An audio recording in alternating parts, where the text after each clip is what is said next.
L'IIoT, c'est l'Internet des objets industriels.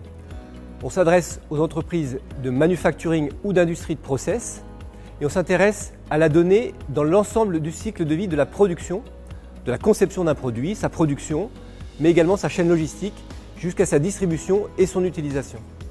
L'Internet industriel des objets, on peut le définir comme un continuum de technologies qui commence par des capteurs qui collectent des données sur des machines ou des lignes de production. Ces données sont ensuite transmises à des plateformes qui les stockent et les analysent. Mais si on veut définir l'IIoT de façon un peu plus imagée, on peut aussi dire que c'est un ensemble de technologies qui permet de faire parler les machines pour en extraire la donnée et l'analyser.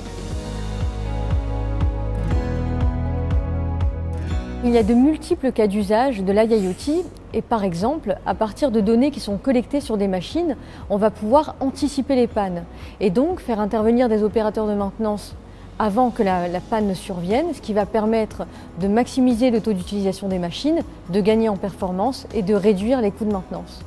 C'est ce qu'on appelle la maintenance prédictive.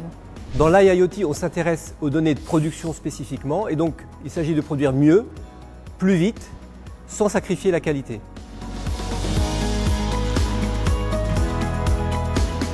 L'IIoT, c'est une évolution pour beaucoup de clients, mais une révolution pour certains. Ça permet de personnaliser à outrance des produits manufacturés de grande série, comme par exemple dans le domaine de la beauty tech, où les consommateurs peuvent adapter leurs cosmétiques en fonction de la nature de leur peau ou de leurs envies. Alors, je parlerai plutôt d'évolution parce qu'aujourd'hui, la numérisation industrielle, elle n'en est qu'à ses débuts. Beaucoup d'entreprises, et notamment des petites entreprises, n'ont pas encore intégré ces technologies. En revanche, c'est évidemment une direction qu'il faut prendre parce que ces technologies permettent de produire plus efficacement, de pouvoir produire à distance, de façon plus flexible.